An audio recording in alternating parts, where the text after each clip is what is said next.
gusto ko. Pakiramdam nyo ngayon, okay na, Nay? Okay na pakiramdam nyo? Pwede na tayong mamasyal-masyal ulit. Uwi na tayo. Uwi kami ng January, February, yan, month na yun. Sabay kayo sa amin.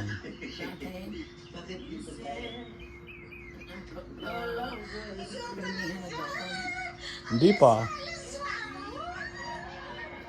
Kaya gusto niyo na doon. Pero may na kayo doon. Bakit?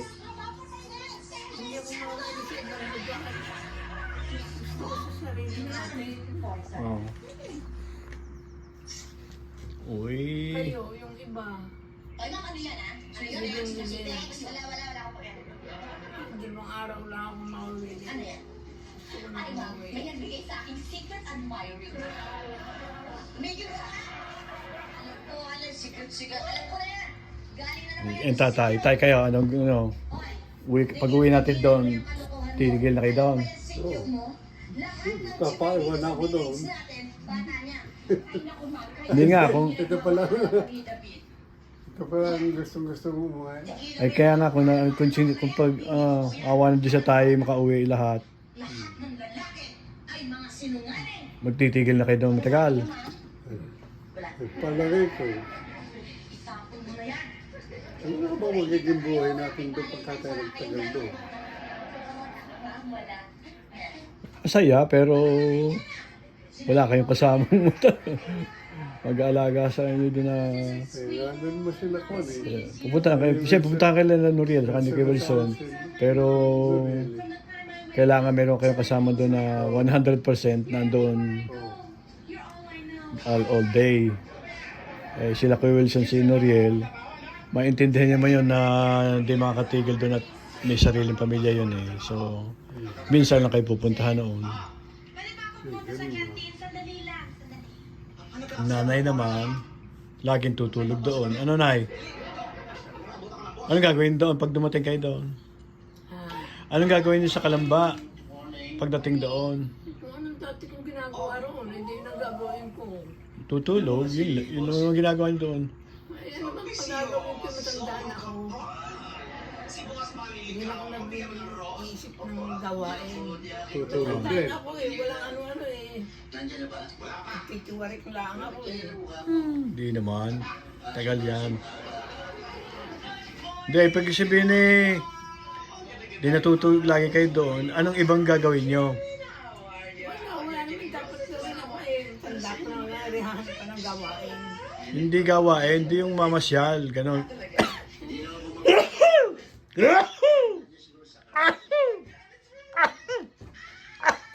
Oh. Yung bang pag niyaya kayo mamamasyal, anong gagawin nyo? Sasama kayo? Hindi. Hindi. Malayo, hindi ako nakakas ng bahay. Malapit lang, may sasakyan naman eh. Yung tayo kakain sa yung mga libabang lugar, makakain natin yung may ibang klaseng pagkain doon. Saka lang ba, nandun lahat tayo ng pagkain. Yung ibang lugar, matikman. Wala pa doon eh, napaplano na Sa bagay. siguro Pero okay kayo doon, kung sakali, nandun tayo. Pero pagka nandun na tayo at niyaya namin kayong mamasyal, nasama kayo, siyempre, minsan-minsan, pero hindi araw-araw. Gusto ko ipirmi sa bahay. Ayoko ng gala ng gala. Talagang home girl. Hindi homeboy, home girl. Eh pagka baka matuloy kami ng next year eh. Sa either January o February. Kasi yun ang magandang malamig. Hindi mainit. Sabay doon tayo. Kaya lagi kayo mag-exercise, maglalakad para hindi tayo hirap maglakad. Ha? Nay, naglakad na ba kayo ngayong araw na ito? Ito naman, ang sayo ko. Oo, oh, 18 yun. Kahapon, naglakad kayo? Hindi rin. Yung yung ilang araw. Kailan huling lakad nyo? Gusto ko i-type mo yan. Ay, Kaya-kaya. Lagi nang nakahiga. Sige, magdamag ako magtrabaho. Kaya-kaya mo yan. Kaya-kaya. Malinis. Malinis siya. Kasi kailangan kasi ang pambayad sa ilaw, sa tubig, sa No problem yan. Alam mo naman, anything to help a friend. O, eto, kaya mo pa rin siguro yan, ano? Ayan. Yan eh. yung time itatanong nga pala ko sa inyo, yung bahay natin Sa madali-dali naman yan. yung unang-unang bahay natin doon sa Mitibag ba yun? Sabi mo LI. Paano napapunta sa Kalambayon? Binuhat? Di ba yung bahay natin sa Biga, may bahay ito sa Biga, galing sa Kalambayon, di ba? Oo. Yun yung bahay nating una. Eh, mausisa namin nadala ng lelong mo doon. Paano ginawa ni Lelong Hindi doon? namin alam. Paano ginawa ni Lelong? Ano? Yung bahay natin sa Kalamba, ay dinala ng tatay sa Biga. Hindi na natin alam kung paano ginawa nila. Binuhat ba yun ng buo o Hindi. Ba? Hindi yan.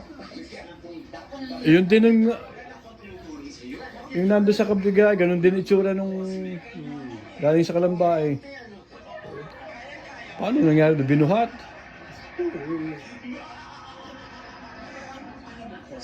Nay, natatanda niyo? Anong ginawa doon sa bahay sa Kalamba natin? Ulitin mo. Anong ginawa? Paano na ilipat sa Biga? Yung bahay Yung bahay natin sa Kalamba, ni Lelong. Paano na ilipat ni Lelong? Sa tatay ang may pakala nun eh. Ay paano nga ginawa? Binuhat ng truck o inisa-isang gibain? Tapos, Ano na lang iba. tapos, Tapos yung kalan boting, bunuhat. paano nga ang sinakay sa truck? Sa malaking truck. Yun? Boy, ang mga ganyan. Dito mo lang pwede lang gawin. Ganun ginawa? Ano, di ba? Maganda. Ganun pala. Dapat, yung ganda may gubit para matuwa rin ang mga. Valentine's, hindi Valentine's. Up and down din yun eh. No? doon dinala sa tabi ng bahay nila.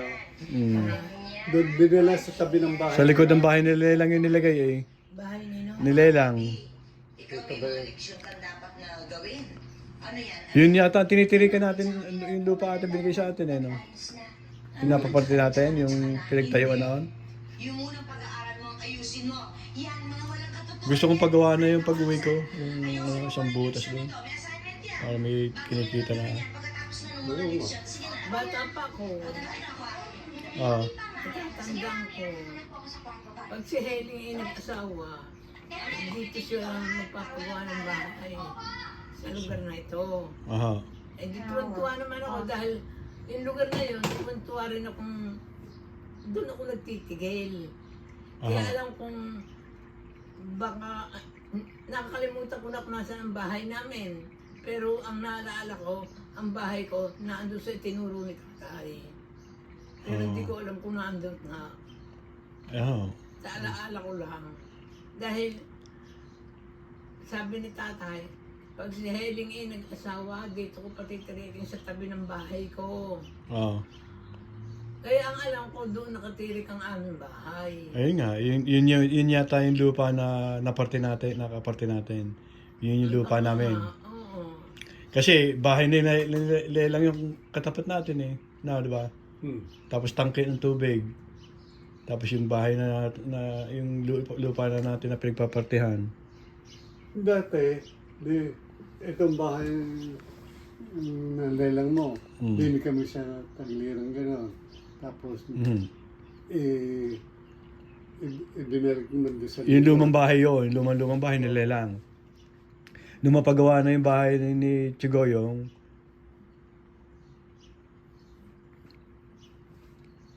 doon ata inilipat yung bahay natin eh, no? Nung ipagawa yung bahay. Basta ang alam ko, sa likod ng Goyong. Kaya nga, nagawa na yung bahay ni Lelang noon, ano? bata pa ako, sinabi ni tatay na itong lugar na ito ay kiheleng. Dito siya titirik ng bahay. Hanggang sa oras na ito, nasa isip ko yung sinabi ni tatay Ah. na pag daw ako'y pag nag-asawa si Helen, dito ko siya patitirikin sa lugar na ito. Mhm. Ay, yun ang nasa isip ko, nandun ang bahay ko. Kaya nga. Dati yun tama yung sabi ni tatay, nung luma pang bahay ni Lelang, nasa gilid, nasa tabi tayo. Yung malapit ng bahay nila Medalya doon. Yung kapitbahay natin doon. Ang pagitan lang natin ni Bayabas, puno ng Bayabas. Ano? Tandaan yan. Puno ng Bayabas. Tapos yung pinakalikod na noon, yun na yung poultry ni Lelong. Yung likod ng bahay ni Lelang. Hindi pa ba kayo uuwi? Sa ano nga, sa January, February, kumayawan Diyos at ano, nag-iipon-ipon pa kami. Forever na. Ay kung patamaan ako ng loto forever na. Bibisitahin ko na lang itong Amerika at bibisitahin ko yung mga anak ko. Gusto ko yung umuwi ng talaga. Pauwiin ko yung mga anak ko doon na may sarili silang business doon. Sabihin lamang sa akin, nung uuwi diyan kung sasama ako Sasama kayo. Sasagot na ganito ko nang sasama na ako. Apa, paano ko ang ibang tao ang sasama sa inyo tapos hindi makayo. Kaya ako uuwi doon sa ating lugar, uuwi na ako. Hindi, ibig sabihin kunyari, uuwi sila, hindi natin kakaibigan, at taga-Kalamba. Sasama kayo, pauwi. Oo. Ay, paano kung yung mga yun hindi sanay kayong nila aakayin? Ako yung naguguluhan. Tayo ba isa nando doon sa Biga o sa Kalamba? Saan? Ang nakatira? Kaya? Sa Kalamba? Ano yan o? Oo. Wala na sa kampo. Ah? Hindi ba may bahay tayong bago doon? Oo, hindi sa Biga, wala. Wala na yun. Doon. Inalis na yun. Napaghati-hati na yun lupang yun. Wala na ako sa akin. Pwede. Ang bahay natin nandun sa Kalamba na pinagawa. Dating luma na Spanish style. Pinagawa niyong nanay nung kay bago umuwi ng galing dito. 'Di ba?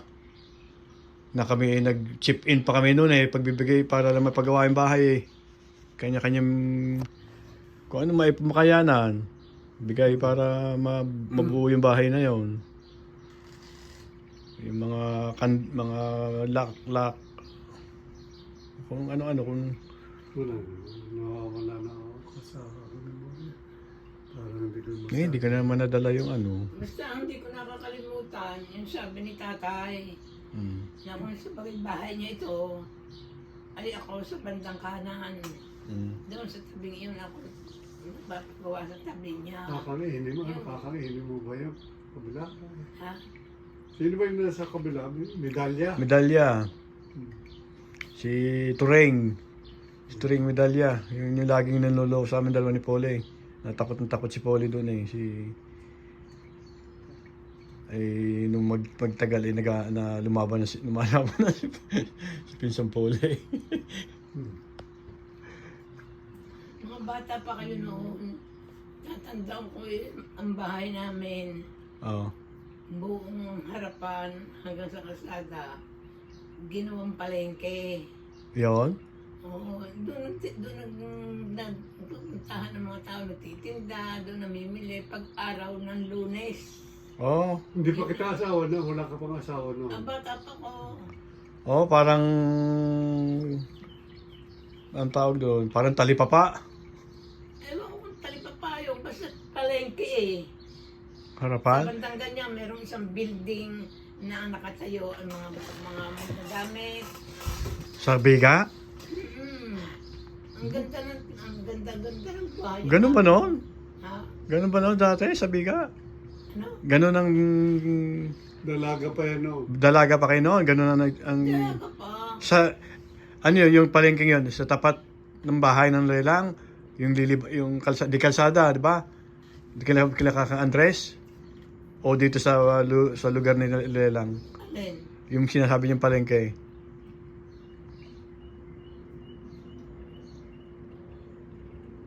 Nasa bandang kanan namin Kila Medalya. Mm-mm. Kaliwa. Kung nakaharap tayo, ang bahay ni Lelang, ano, kaharap sa kalsada, yung kanan, kay Medalya yun eh. Yung kaliwa, hindi ko kilala yung sa kaliwa eh. May tindahang, Kanilang lugar yun may tindahang maliit doon sa, anong yun Hindi eh. kanilang lugar yun. Nakisaksak lang sila doon. Sino? Kaya maraming galit doon. Sino? Kanina. Sa sinasabi mong Dahlia, hindi naman nila lugar yun eh. May lugar doon ni Rivera. Yan. Pero napapunta sa kanila. Ha? Pero napapunta sa kanila. Magnanakaw yun eh. Kaya umiiyak na lang si Rivera. Yung mga Rivera, umiiyak na lang. Matapang eh. Oo. Kaya napilitang umalis. Eh, si tatay, hindi niya papalis dito. Kasi ng tatay, ito maalis dito, akin ito. Mm. Yun. Ang bandang gano'n naman, likuran, palengke. Yan. Maganda yung lugar natin. Ay, bakit nawala? Ha? Bakit nawala yung palengke? Eh, yung palengke naman diyan yan sa ano. Maliit lang yun eh. No? Pag gusto ng, anong pangalan ng Munisipyo, mayor, mayor. na ilipat sa gayong lugar, ililipat ka. Walang sariling, Wala pang permanenteng lugar noon. pero nung nasa tabi natin ang palengke, gustong-gusto ng maraming tao, parang mabili doon, masaya doon, matao doon. Hindi ko alam na meron palengke doon sa tabing yun nung araw. Tapos noong ialis, nagkahiwalay-hiwalay na. Doon napapunta sa lugar ni Nabiding. Santo Tomas na. Ang palengke, doon inilipat sa palengke sa lugar ni Naang Bideng. Alin yun? Yung Sa Biga pa rin. Sa Biga pa rin. Ha? Sa Biga pa rin, sa Mituklong. Oo. Sa Mituklong. Doon din nala, malakas si Biding eh, saka si Priseng, yung magkapatid eh. Hahari-harian yun doon eh. Oo. Kaya sa hanip na doon sa tabi namin nakalagay ang palengke, kinagisnan ko nang nandun ang palengke. Aha. Ay, naghahari-harian nga si Nabideng, pinalipat dun sa kanilang palengke. Anong bidding yung anong apelyido? Modelo. Modelo? Ayun yung malapit doon sa may simbahan. Sino? Yung bidding na yun. Pailaya ba yun? Parang nasa gitna ng simbahan. Simbahan at saka bahay ni Lelang. Nasa gitna. Kahilera ng bahay ng Lelang. O tatabi ng kalsada. Mm. Kahilera. Masaya noon. Mapakasaya kami noon. Tahimik na napakasaya. Parang nagkakaisa-isa ang tao. Wala pang taong napapatigil doong tiga-ibang lugar na nagsisimula ng gulo. Oo. Yun. Ay noong napapunta roong magsisimula ng gulo, ay siyempre mga kabataan, gaya nyo, may bata kayo. Mm. Madali kayong mauluka, madali kayong isama, gawin mo kaya nagkaloko-loko ang buhay doon. May pumasok na nagtuturo ng hindi mabuti sa Tagabang bata. mga dayo na nagwawalang hiya pa. Masaya doon. Bahay ni Tatay, tatandang ko eh, maliliit pa kami. Ang bahay ni Tatay, makababang ganyan eh, palengke. Mm. Yun siyang ginagawang pinakapalengke. Hindi naman talagang tunay na Parang talipapa, iba tawag doon. Hindi permanenteng nagtitinda roon. Marami nagtitinda. Lahat ng klase ng paninda, doon nagtitinda sa harapan namin. Malaki yung lugar ni Tatay na yun eh. Lugar na yun. Hindi na yung mga magdadamit. Dito yung mga... may magdadamit pa rin ha. Talagang kumpleto, parang palengke talaga. Parang palengke talaga. Talagang masaya pa ka. May mga isda. Hanggang karsada Ang yun. inabot ko lang noon nila, Nay, kung kami maliit, may pupunta doon kay Lelang na nagtitinda ng isda, nasa Bilao.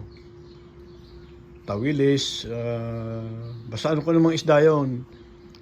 Bibili si Lelang, okay, ipapalit ni Lelang bayabas, basta yung mga prutas. Maraming prutas doon eh. Oo, kung anong pwede. Masaya noon. Kung yun inabot ninyo kayo ng matatanda, tutuwa kayo doon. Masaya. Tahimik pa. Ayun nga. Nagkaluko-luko nung pumasok si Nabiding. Naghari-harian. Pero taga Batangas din yung biding na yun. Mga, taga Batangas din, sa Biga rin. Oo, malapit yun sa amin eh.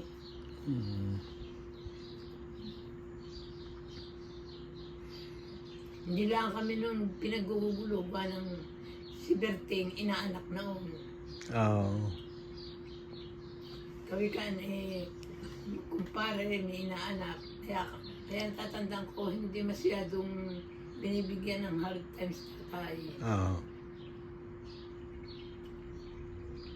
Masaya na Masaya ako, pala eh, nung inabot araw lalo, niyo. ano? Kung yun ay inabot nyo, napakasaya. At ng katutuwa mo, lahat ng mga kakanin, doon nagtitinda sa lugar natin. Aha. Mga pagkain, ano, masaya. Nang mawala nga yun yan, lungkot-lungkot na rin doon. Inilipat doon sa tabi ni doon inilipat sa tabi ni Nabiding. Kasi Aha. malaki ng lugar iyon, doon yung pinalipat. Para nga naman yung kikitain ng palengke sa kanya. Oo, ganun. Masasakim yung mga yan. Pag doon mo inilipat, pagkatapos inilipat din yung sa bayan na ata nilagay. Pagkatapos noon inalis na rin, nilagay rin sa bayan, sa Santo Tomas, Sino? ang palengke. Palengke? Aha. Oo. Pinilipat na rin. Pinaalis yung palengke doon. Hindi magandang... Hindi, ang ganda pa ng ilog doon nung dati, ano ho, yung panahon na yon. Kahit nung kami nandun sila Pole, yung ilog na papunta Andres, ka Andres, balikod ng bahay nila kay Andres, ilog yun eh. Ka Andres. Ay ngayon, ewan ko kung ano tsura nung ilog doon. Malamang na sira na rin dahil ang dahil ng industrial, ginawa ng industrial park eh. Oo, ngayon. Nakarating, nakita nyo na ngayon uli. Nakita nyo na uli ang Biga ngayon. Hindi nga pala natin isasama tayo nang napunta hindi natin isinasama na eh. Doon din na lang palengke sa tabi ni Bideng. Iba na ngayon na eh. Ang itsura ng Biga, hindi mo na makikilala. Kabi-kabila, may mga tindahan na. May 7-Eleven na. Dumami yung tao. Kaya yung ilog doon, sa tingin ko, sira na rin yun. Gawa ng katulad na nangyari sa Kalamba. Naging putik, naging ano na. Tapunan ng basura, tapunan ng mga chemicals galing sa factory. Lalo na doon sa Biga, ang laki ng factory ngayon doon eh. Industrial park na yun eh. So, yung dating ilog doon, hindi ko lang alam kung ano itsura ngayon.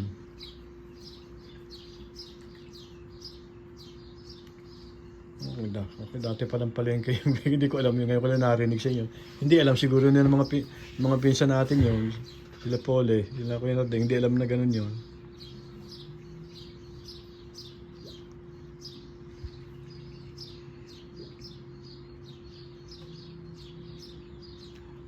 Nung magkapalengke doon, di ba katatapos na ng gera noon? Alin? Di ba nagkagera? Sabi nyo nga kayo inandun utusan lang ng lelong at lelang para may kunin sa bahay. Ay, ano ibig sabihin? Nung panahon ng gera, may tagapon. Oh. Di ba sabi nyo, kwento nyo sa akin, kayo nilelang at nilelong nagpuntahan doon sa may papuntang bundok. Sa Bundok Makiling, doon yung... Kami? Oo. Oo. Tapos inuutusan lang kayo ng lelong o lelang para may kuhanin doon sa bahay. Yung ba ibig sabihin Ako yung pinang napatay noon ng hapon. bakit? kasi, lagi akong inuutusan, di umalis na ang tao sa, kumbaga ito sa kasada, nagpuntahan sa bundok, sa bundok. Tatago nga sa hapon eh, dahil ang mga lalaki nun yung kinukuha eh. Ako, lagi na mga inuutusan ni tatay na kunin sa bahay yung ganon. Dahil alam ni tatay na alam kong lahat Aha. yung gamit niya.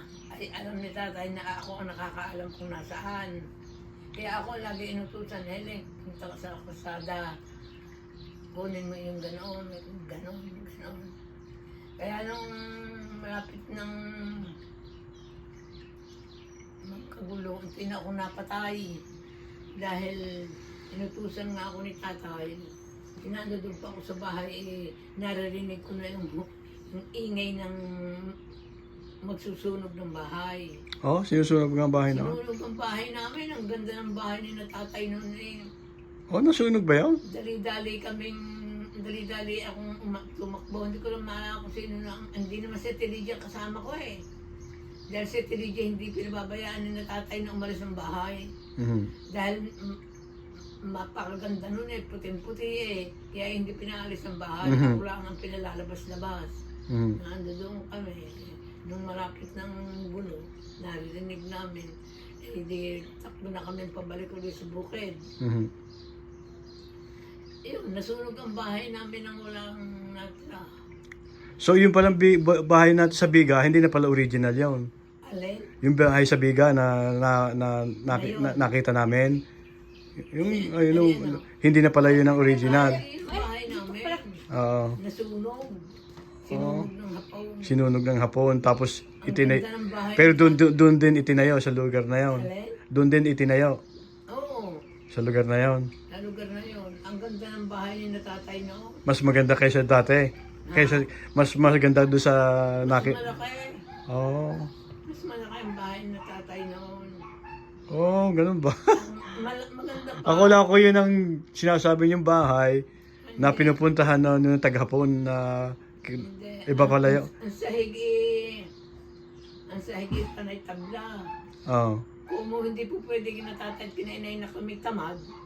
Oo. Pagdating ng paggising na namin, siya pisang lalampasuhin ang bahay. Oo. Bunot kami, ang bunot na magkakapatid.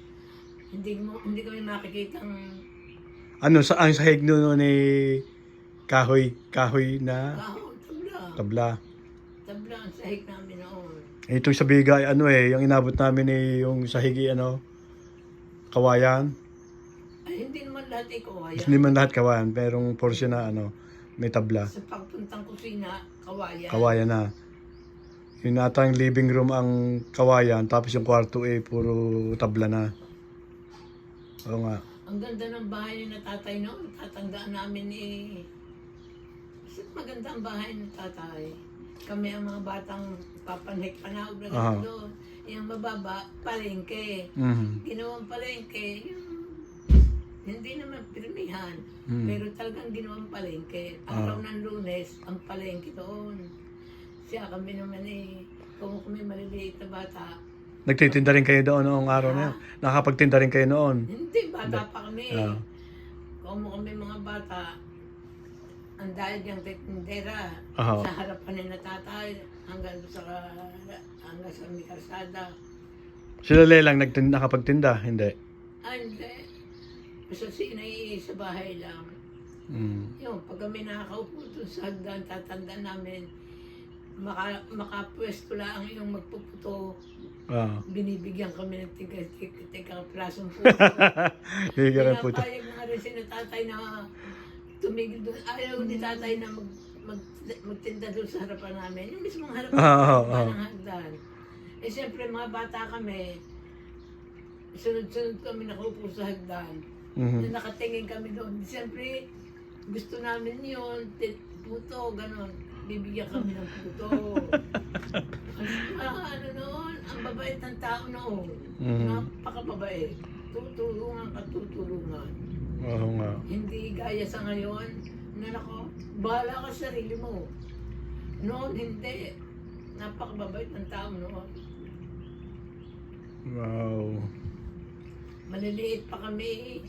Pagka kami hindi kami makalundag dahil may lupa ay may tubig, yung tubig ng ulan. Siya kami bubuhatin ng mga matatanda at ilipat kami sa ganoon. Ngayon, gagawin ka ng tao, malabaw. Ay no, pag nakita nga ikaw hindi makaltawid, talagang ikay bubuhatin ng mga taong taga roon. Ililipat ka sa kabila. Talagang malaki ng pagkakaiba. Ang babastaws. Walang hilig tumulong sa kapwa. Ay, hindi naman lahat. Meron pa rin naman. Hindi lang inabot.